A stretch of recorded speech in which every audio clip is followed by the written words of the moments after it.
सोचें हम exam hall में इस टेस्ट को लगा रहे हैं और कितना स्कोर किया है आपने, ये भी हमें कमेंट बॉक्स में बता दें। तो पहला क्वेश्चन क्या है, निम्न में से कौन सी अधिगम की एक विशेषता नहीं है।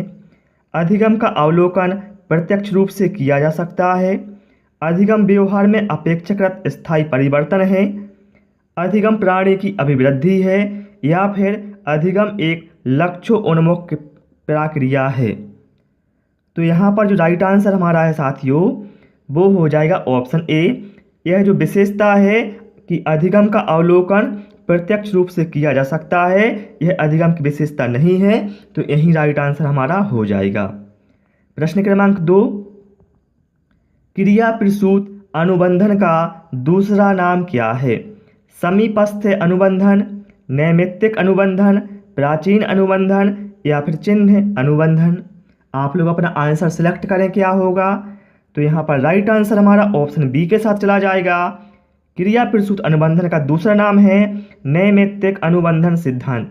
ध्यान रखना, क्रिया प्रसूत अनुबंधन का सिद्धांत है जो वो दिया था स्किनर ने और अपना प्रयोग किया था चूहे के ऊपर।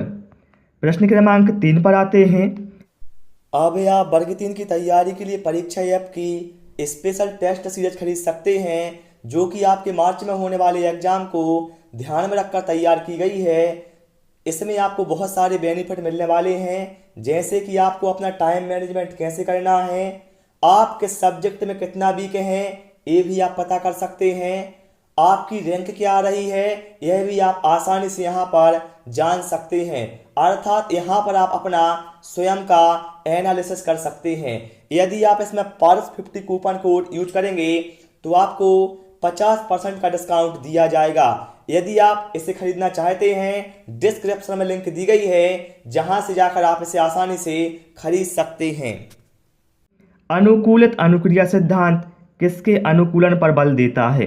तर्क, व्यवहार, चिंतन, या फिर अभिप्रेरणा। तो यहाँ पर राइट आंसर हमारा ऑप्शन बी के साथ चला जाएगा।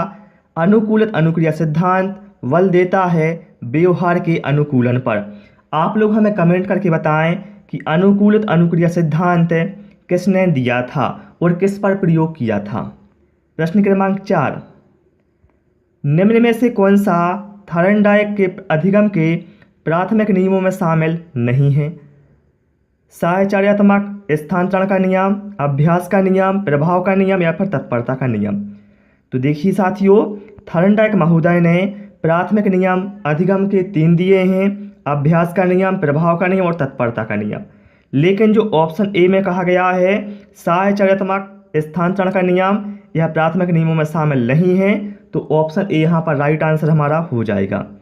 प्रश्न क्रमांक 5, सीखने के वक्र अभ्यास द्वारा सीखने की मात्रा, गति और प्रगति की सीमा को ग्राफ पर प्रदर्शित करते हैं, यह किसने कहा है।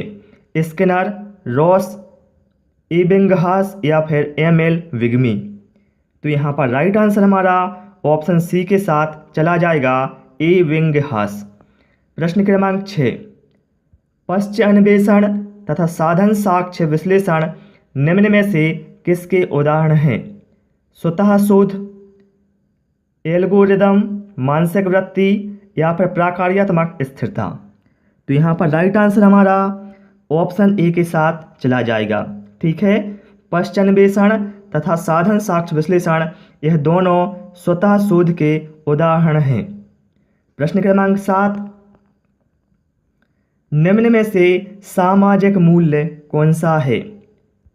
सहायता परक व्यवहार, प्राथमिक लक्ष्य, मूल प्रवृत्ति, या फिर आक्रामकता की आवश्यकता। तो फ्रेंड यहाँ पर राइट आंसर हमारा ऑप्शन ए के साथ चला जाएगा, सहायता परक व्यवहार। यह क्या है, सामाजिक मूल्य है। ऑप्शन ए यहाँ पर राइट आंसर हो जाएगा। प्रश्न क्रमांक 8, निम्न में से अधिगम में योगदान देने वाले मनोवैज्ञानिक कारकों में कौन शामिल नहीं है। बताना इनमें से कौन सा अधिगम में योगदान देने वाले मनोवैज्ञानिक कारकों में शामिल नहीं है। अधिगम की इच्छा, भैया ये तो शामिल है। प्रेरणा, ये भी शामिल होता है। रुचि भी शामिल होता है। ऑप्शन डी में है विषय वस्तु का स्वरूप, तो ये शामिल नहीं होता है। ठीक है, तो ऑप्शन डी यहाँ पर राइट आंसर हमारा हो जाएगा। प्रश्न क्रमांक 9 पर आते हैं। पियाजे के अनुसार संज्ञानात्मक विकास की तृतीय अवस्था निम्न में से कौन सी है? औपचारिक संक्रियात्मक अवस्था, पूर्व संक्रिया अवस्था, मूर्त संक्रिया अवस्था या फिर संवेदनात्मक गामक अवस्था। तो फ्रेंड यहाँ पर जो हमारा राइट आंसर है वो चला जाएगा ऑप्शन सी के साथ। ध्यान रखना, पियाजे ने संज्ञानात्मक विकास की 4 अवस्थाएं बताई हुई हैं। पहली अवस्था होती है संवेदनात्मक गामक अवस्था, दूसरी होती है पूर्व संक्रियात्मक अवस्था, तीसरी होती है मूर्त संक्रियात्मक अवस्था और चौथी होती है औपचारिक संक्रियात्मक अवस्था। तो यहाँ पर तीसरी की बात हुई थी, तो ऑप्शन सी यहाँ पर राइट आंसर हमारा हो जाएगा। प्रश्न क्रमांक 10 पर आते हैं। गिरोह अवस्था किस आयु वर्ग एवं विलंब विकास से संबंधित है? 16 से 19 वर्ष एवं नैतिकता, 3 से 6 वर्ष एवं भाषा, 8 से 10 वर्ष एवं सामाजिकरण या फिर 16 से 19 वर्ष एवं संज्ञानात्मक। तो यहाँ पर राइट आंसर हमारा ऑप्शन सी के साथ चला जाएगा, 8 से 10 वर्ष एवं सामाजिकरण। ठीक है, यह जो अवस्था है वो गिरोह अवस्था से संबंधित है।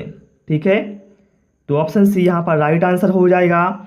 और आप सभी से रिक्वेस्ट साथियों, वीडियो पसंद आ रहा है वीडियो को लाइक करें और चैनल को भी सब्सक्राइब कर लेना, जिससे आपको आने वाले समय में और भी वीडियो मिलती रहें। थॉर्नडाइक ने अपने सिद्धांत को किस शीर्षक से सिद्ध किया? संज्ञानात्मक अधिगम, अधिगम के प्रयोग एवं भूल, संकेत अधिगम या फिर स्थान अधिगम। ठीक है, तो यहाँ पर राइट आंसर हमारा ऑप्शन बी के साथ चला जाएगा। यहाँ पर प्रयोग नहीं है साथियों, यहाँ पर प्रयास है। ठीक है, प्रयास एवं भूल से सिद्ध किया था। ऑप्शन बी यहाँ पर राइट आंसर हमारा हो जाएगा। प्रश्न क्रमांक 12 पर आ जाते हैं। इनमें से कौन मनोवैज्ञानिक भाषा विकास से संबद्ध हैं? पावलोव, विने, चोम्स्की या फिर मास्लो। तो यहाँ पर आपको बता दें, भाषा विकास से संबंधित हैं नोआम चॉम्स्की, मतलब ऑप्शन सी यहाँ पर राइट आंसर हमारा हो जाएगा। प्रश्न क्रमांक 13 पर आते हैं। कहा गया है निम्न में से कौन सी बाद की बाल्यावस्था के बौद्धिक विकास की विशेषता नहीं है? बताना है कि बाद की बाल्यावस्था के बौद्धिक विकास की विशेषता नहीं है। तो यहाँ पर हैं साथियों 4 ऑप्शन। देखिए, भविष्य की योजना की सूझबूझ, तो ये विशेषता नहीं होती है। बाकी विज्ञान की काल्पनिक कथाओं में अधिक रुचि, ये होता है। बढ़ती हुई तार्किक शक्ति और काल्पनिक भयों का अंत। ठीक है, ये बाद की जो बाल्यावस्था में बौद्धिक विकास की विशेषता होती हैं, लेकिन ऑप्शन ए में कहा गया है भविष्य की योजना की सूझबूझ, तो ये विशेषता नहीं होती। प्रश्न क्रमांक 14 पर आते हैं। पियाजे के सिद्धांत के अनुसार प्राक संक्रियात्मक अवस्था की अवधि क्या है? देखिए, हमने अभी क्वेश्चन डिस्कस किया है जिसमें मैंने बताया आपको कि 4 अवस्थाएं होती हैं। तो जो प्राक संक्रियात्मक अवस्था है इसकी अवधि क्या होती है? 4 से 8 वर्ष, जन्म से 2 वर्ष, 2 से 7 वर्ष या फिर 5 से 8 वर्ष।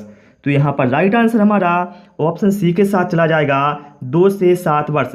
ध्यान रखना, जो प्राक संक्रियात्मक अवस्था होती है दूसरी अवस्था होती है जिसका समय होता है 2 से 7 वर्ष। प्रश्न क्रमांक 15। एक छात्र पढ़ रहा है, उसका नाम लेकर किसी ने बुलाया।